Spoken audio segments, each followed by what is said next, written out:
Good morning, all. Today I'm going to start with the dynamic semantics. Then we are going to study about abstract classes, and last one is the roles versus classes. So before starting the new topic, let me brush up with the topics that we have discussed in the previous class. What are the topics we discussed in the previous class? Yes, in Wednesday class, which topic we Constructor, discussed? Yes, really? constructor, destructor. Yes. Along with that, we have discussed about cohesion and coupling, right? ನೆನಪಾಗ್ತಿದ್ಯಾ? Yes, ma'am. Until heuristic 2.10. Yes. So first we discussed about cohesion and the coupling, then the different forms of coupling. What are the different forms of coupling you have studied? 5 types of coupling you have studied, right? What are those? Nil coupling, export Nil coupling, coupling, overt covered coupling, coupling, Yes. covert Nil coupling, coupling, export coupling, next overt coupling. o- covert coupling, Yes, covered coupling, and last one surreptitious coupling. Surreptitious coupling, right? These are the five forms of coupling technique that you have studied in the previous class. After that, I explained some of the heuristics, right? Okay, today we'll start with the dynamic semantics. So here you're going to study about the dynamic semantics, then how this dynamic semantic can be represented in the form of a state transition diagram. Okay, first we'll see the what is the dynamic semantics. The collection of all possible states of a class's objects along with the legal transition from one state to another is called the dynamic semantics of the class. So first we'll see this definition and we'll see afterwards how the object will move from one state to another state. Okay. So if you consider a class, the class consisting of number of objects, right? And if you consider one object, okay, that object once it is created, before it is destroyed, okay, that object is moved from one state to another state. And those collection of states is called as the dynamic semantics of the class. Understood now? When the class is created, when the object is created, that object will move from one state to another state before the object is destroyed, and that together it is called as the dynamic semantics of the class. So it is the collection of all possible states of a class objects along with the legal transition from one state to another state. As I said, the object is moving from one state to another state, and that is called as the transition from one state to another state. How the transition takes place? Whenever you will give some input, then the object will perform some operation and it will move on to the next state.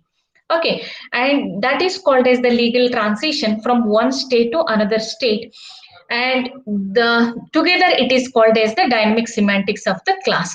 So the dynamic semantics is represented in the form of a state transition diagram. The state transition diagram that you already studied in the your which topic, TFCS, right? Or what we can say, this automata theory, right? In automata theory you already studied what is the state transition diagram, right?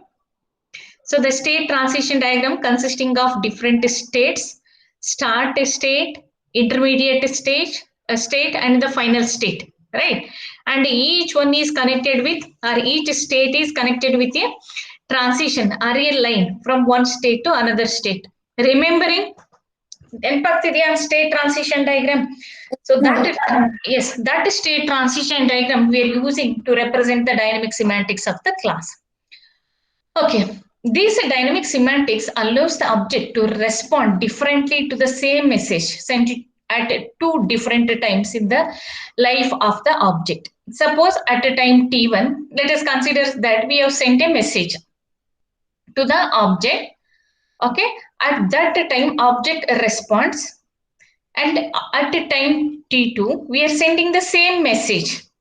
Okay, and based on that message the object reacts, but the reaction of the object at a time t1 and t2 is different. Okay, because as the time changes the object respond to the same message in a different manner at a different time. Understood? So dynamic semantics allows an object to respond differently to the same message sent at two different times in the life of the object.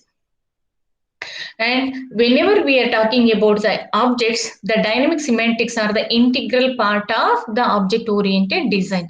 So whenever we are using the object-oriented approach to design the application, then objects and dynamic semantics are the integral part of the object-oriented design. Now we understand what is main thing is here is dynamic semantics. What is dynamic semantics and how the dynamic semantics helps the object to respond differently at different times for the same message. Okay. So when we think about or when we're talking about the dynamic semantics, it is nothing but what it is. It is the collection of all legal transition from one object to another object of one state to another state. Okay, so it's a collection of all legal transitions from one state to another state of a particular object. So this is called dynamic semantics. We'll see how the dynamic semantics is represented with the help of a state transition diagram. So here, as I said, that is the state transition diagram consisting of different notations. So it consisting of start state, intermediate state, and the final state. Then how the start state, final state, and intermediate state is represented.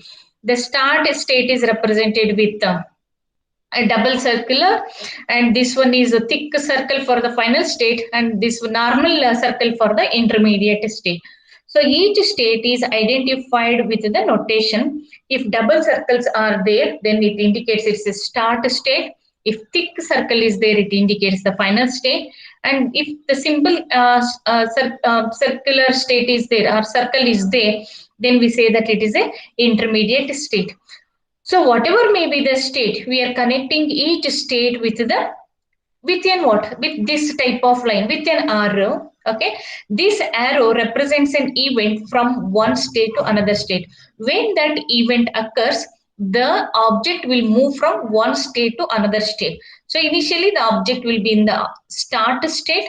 If some events occurs, the object will move from the start state to the intermediate state, and once it completes its all operations, then it reaches the final state. Understood? So here we have the set of start state, intermediate state, and final state. Each state is connected with an event. So when the event occurs, the object will move from one state to another state. Is it clear now? Okay.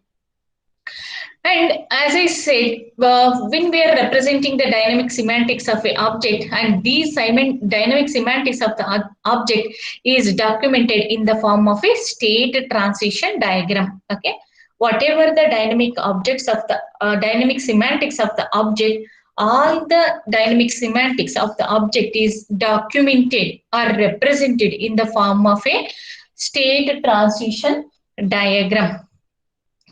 So classes with interesting dynamic semantics include those classes having a finite number of states with well-defined transition from one state to another state. Whatever the object you consider, if that object is having the property of dynamic semantics, when we are representing the dynamic semantics in the form of a state transition diagram, this state transition diagram consisting of finite number of states. So state transition diagram will consisting of finite number of states with well-defined transition from one state to another state. That we'll see one example afterwards. Okay, but here we are mainly concentrating on what is dynamic semantics, then how the dynamic semantics is represented. So I given the definition for the dynamic semantics of an object.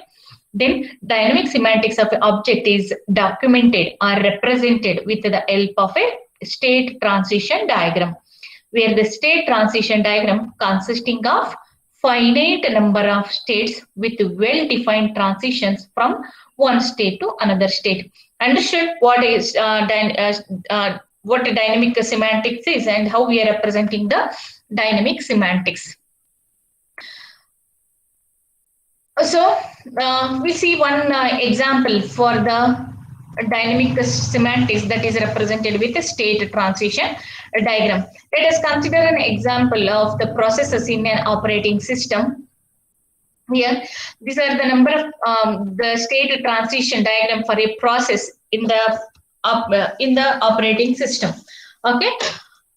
So when the process is created, the process will be one of these states. See here, as I said, the state transition diagram consisting of finite number of states.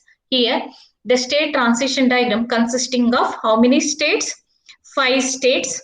One is the start state, that is represented by double circle, and one is the final state. Start state is this one, and final state is represented by a thick circle, and the remaining 3 states are the intermediate states. Understood?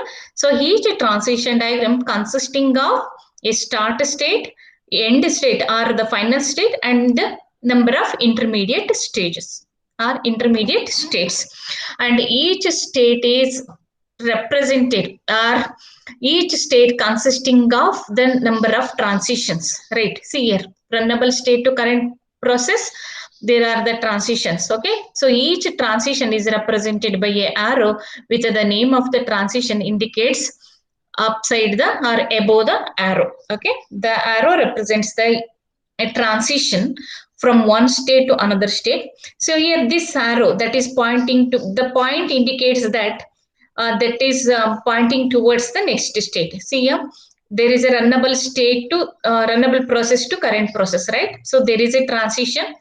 So this point indicates that there is a transition from runnable process to current process. Understood? So here we have the finite number of states, and it consisting of a single start state, single final state, and a set of intermediate states, and all the states are interconnected with a legal transitions and that are represented by arrows.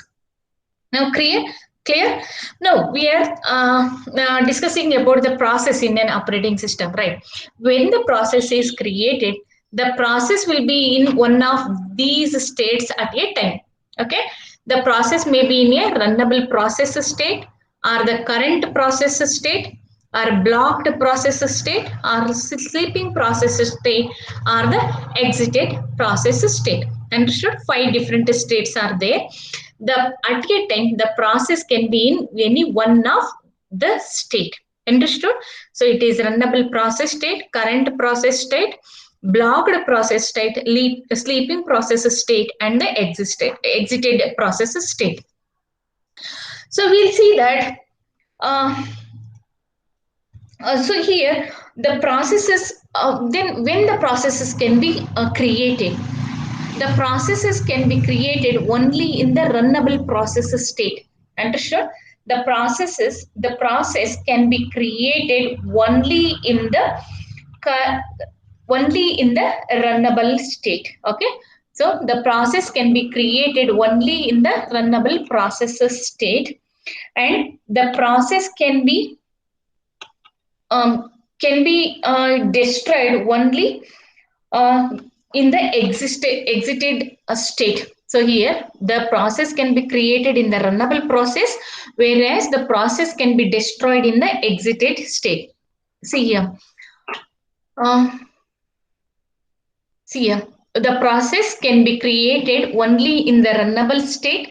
They can be destroyed only in the exited state, and they can exit only if they are in the current process state. See here, the process is created at the runnable process state and it is destroyed at the exit process state, and the process can be exit only if the process is in the current process state. So from the current process state, it can move to the exit state. But if the process is in the blocked process state or in the sleeping process state, the process cannot be exit. Okay, understood? So process can be created only in the runnable process state, and it can be destroyed only in the exit process state, and the process can exit only when it is in the current process state. Understood now? Clear? Okay. Now we'll see what are the blocked process state and the sleeping process state. Now let us consider that for the created process, the CPU is allocated. So then the process can make use of that CPU to perform its operations. Clear? But during the operation, it may require the IO devices. Okay, the process may require the IO devices. Then it is waiting for, it sends the request for IO and it will be in the waiting state. And if those IO devices are using by the other process, then the requested IO devices cannot be allocated to the current process. Then the process will be moved into the blocked process stage. Understood? Let us consider the example. P1 is the current process. Okay. P1 is the current process which is running by using the CPU. Now P1 requires the IO devices. Then what the P1 will do? It sends the request for IO devices, where those IO devices are held by the process P2, and P2 is using those IO devices for their for its operation. Now, until P2 releases the IO devices, the process P1 cannot make use of those IO devices. Then the process P1 is said to be the blocked process. Okay, so it is in the blocked process stage. Until it receives the IO devices, it cannot complete its operation. Understood? That is called as the blocked process. If the created process doesn't have any functions to perform or doesn't have any operations to perform, then the process will move on to the sleeping mode. Understood? The process will move on to the sleeping mode until a new set of operations or functions is allocated to the process. Understood? So these are about the different stages. Okay. So the dynamic semantics of here, what we object, if we consider process is an object, it consisting of different states. The state may be the runnable process state or current process state, sleeping process state, blocked process state, or the exited process state. So each object each object's dynamic semantics is represented in the form of a state transition diagram, where the state transition diagram consisting of finite number of states, and there is a transition from one state to another state whenever the events occurs, and those events are nothing but the transitions taking place from one state to another state. And such type of transitions are said to be legal transitions from one state to another state. See here, the event is represented by an arrow, start state is represented by the double circle, a final state is represented by thick circle, and intermediate states are represented by a single circle. Understood? Any doubt in this? It's a state transition diagram we are considering for an object called as the process, and the process is having different states. So the process object is represented by a state transition diagram. Understood? Any doubt in this? Yes, Sudeep? No, ma'am. Okay. Anybody? Understood, all of you? Yes. Yes. Okay. Yes, ma'am. So this is about the dynamic semantics and how we can represent the dynamic semantics with the help of state transition diagram. Okay. And when we are creating the dynamic semantics with the help of the state transition diagram, and this is very useful for creating the test suits for the classes and the objects. Because once the application or the system is developed, then we have to check the performance of the developed system or the application by using different test suits. Okay, so creating of those test suits are easier when we are using the state transition diagram for the object dynamic semantics. Understood? And some designers accidentally model dynamic semantics as static semantics. That should not be, right? So always the object should be represented in the form of a dynamic semantics. But accidentally, if the designers model these object semantics as the static semantics, then it leads to a proliferation of classes. This is the serious problem in the object oriented paradigm. In the 5th chapter, you are going to study about what is proliferation of a class, and how we can minimize or avoid that proliferation of classes. That you are going to study in the 5th chapter.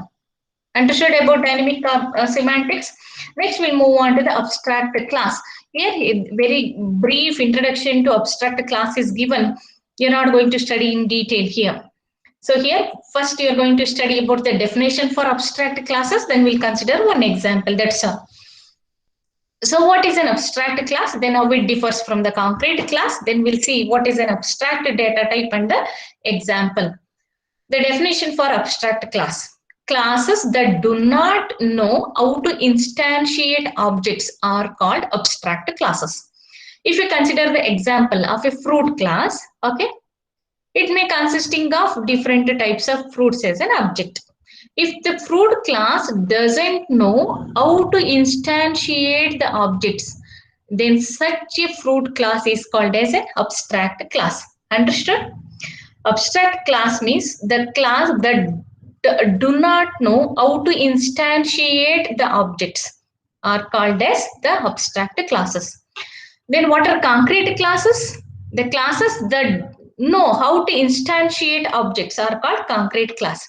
So if you consider the same example, fruit class, if it knows how to instantiate the apple or orange or banana objects, then the fruit class is said to be a concrete class.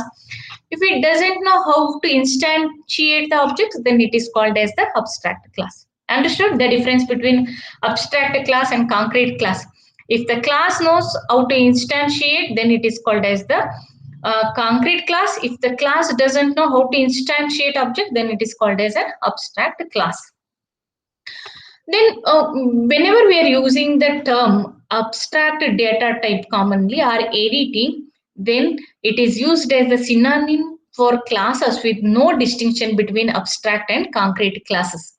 Okay, if fruit here, if we consider the abstract data type, then there is no distinction between the concrete class or the abstract class. Understood? Then we'll use the term abstract data type. Clear? So here this is used as a synonym for the class with no distinction between the abstract class and the concrete class. Then what is an important use of abstract class in the object-oriented design is to facilitate the construction of inheritance hierarchies that leads to the notion of category headings. Okay, means whenever we are using the inheritance properties, there we are using the concept of abstract classes. Understood? Suppose here the apple, orange and banana belongs to the fruit class, where apple, orange or banana inherits the properties from the fruit class. So here there is an inheritance property, right? In such cases we are making use of the abstract classes. Understood now? What is an abstract class? Then what is the use of the abstract class? The class that do not know how to instantiate the objects are called as abstract classes, and the main use of abstract class is to facilitate the construction of the inheritance, or whenever we are making use of the inheritance property, there we are using the abstract class concept. Understood now? Any doubt in abstract class? Right? Shall I move on to next topic? Yes, ma'am. Yes, okay. The last topic of the chapter is roles versus classes. So here they are not explained anything about the roles versus classes, but the heuristic is defined for the roles versus classes. Heuristic 2.11, and this says that be sure the abstractions that you model are classes, not simply the roles objects play. Means whenever we are defining the classes and objects, that there you need to identify whether you are really modeling the classes or the roles the objects are playing. So that you need to consider. So one example is given here. In the given domain, if you consider a family consisting of a mother, father, and the children. Okay. And how we are representing in the form of a roles versus classes. That is highlighted in the heuristic 2.11. Okay. Let us consider a given domain, or let us consider a family which consisting of father, mother, and the children. Okay, here father and mother have different behavior, then they should probably be modeled as classes. If they have the same behavior, then they are different roles that objects of the person class play. Okay, so here first we are assuming that both the father and the mother are having different behaviors. Then each father and mother is created as the class. Okay, so each father and mother has created a separate class. Here family one. First we assume that father and mother are exhibiting different behavior. Then each father and mother we are creating the separate class. Else, if they have the same behavior, then they are different roles that the objects of the person class play. Here in the family too, here we are considering that both the mother and the father are exhibiting the same behavior. Then both are treated as a person. Okay, and father and mother becomes the object of the person class. Understood now the difference? See here we have the two representation, family 1 and family 2. In family 1, we have once again father, mother, and the children here also. But how they behave, father and mother, how they behave. If they behave differently, then we are creating a separate class for father, mother, and the children. Okay. If we assume that father and mother behaves in the same manner, then father and mother becomes the objects of person class. Understood now? Okay.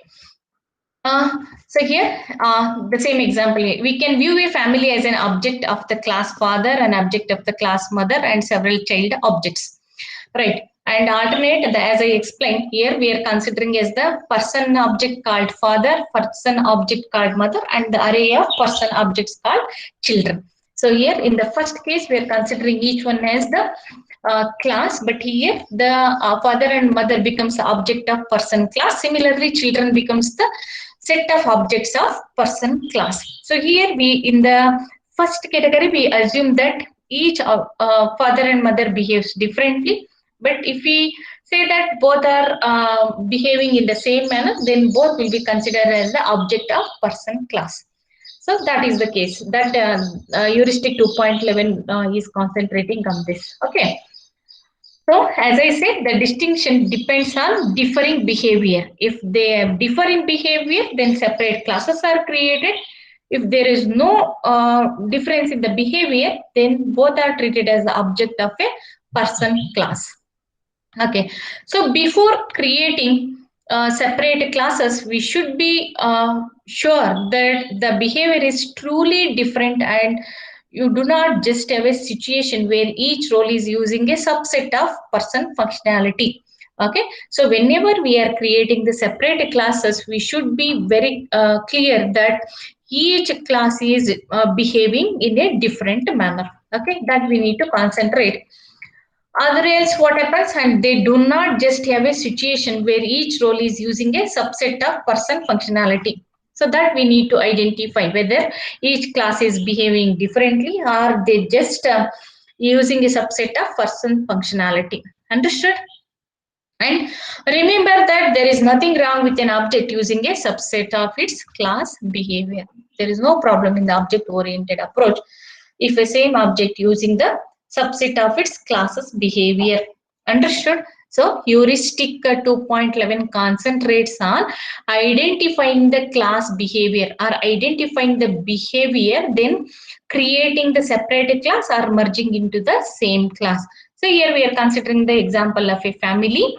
In the family, we have the father, mother, and children. If father and mother behaves differently and children behaves differently, then we'll create the class for the mother, father, and the set of children belongs to children class.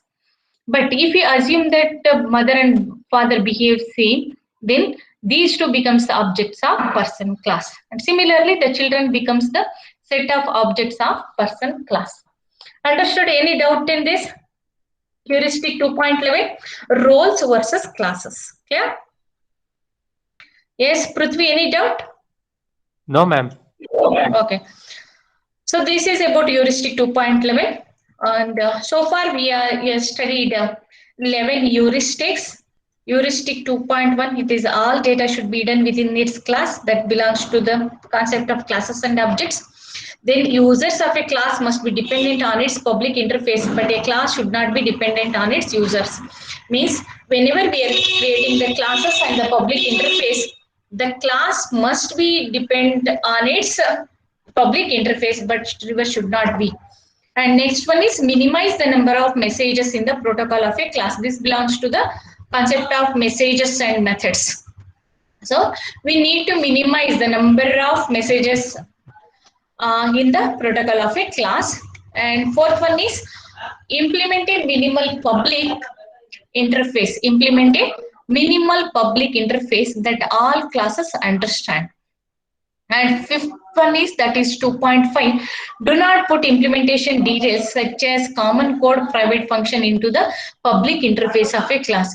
Means if we are putting the implementation details in a public manner, then that leads to the problems. We need to avoid that.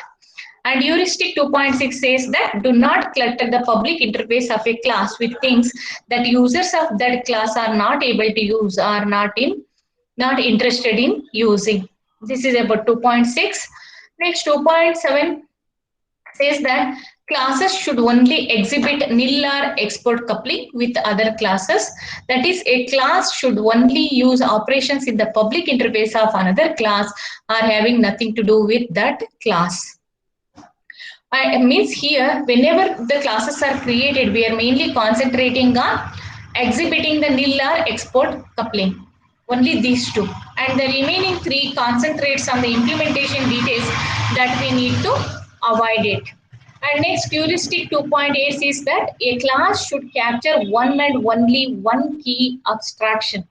Means each class should capture only one key abstraction. Similarly, the key abstraction should belongs to only one class. Next one is keep related data and behavior in one place. And heuristic 2.10 says that spin off non-related information into another class, and that leads to non-communicating behavior. And the last heuristic is be sure the abstraction that you model are classes and not simply the roles objects play. Okay, so these are the different heuristics that you have studied in the second chapter. So this completes the second chapter. From Monday, I'll start the third chapter. If you have any doubt in this chapter, you can ask. So what are the things you have studied in this chapter? Right? What are the things you have studied in the second chapter? 11 heuristics. 11 heuristics. From the starting, first you have studied about what? Yes, Sudeep? Class, object. Yes. So first you have studied it to introduction to classes and objects. After that, Shilpa? Shilpa, after... Yes. Yes? Types of dependencies. That is okay, but main sections. After studying the introduction to classes and objects. Messages and yes. alarm clock. Yes, and after the introduction to classes and objects, you have studied about messages and methods. What are messages and methods, and the heuristics related to messages and methods. Okay, and the third one is, yes, Shilpa, third topic you have studied is? Class coupling and cohesion.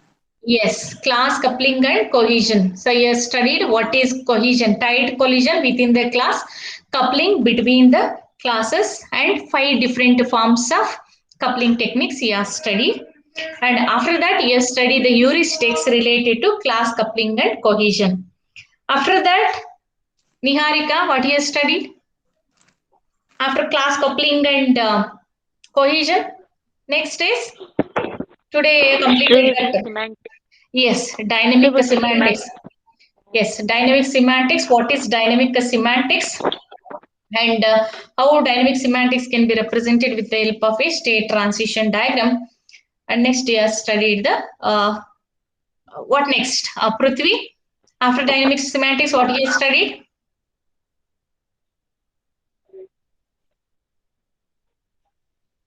Sarah? Abstract classes, ma'am. Yes, abstract classes. And the last topic of the chapter is Hafsa. BB Hafsa, are you there? Yes, ma'am. Yes. What is the last topic you have studied in this chapter?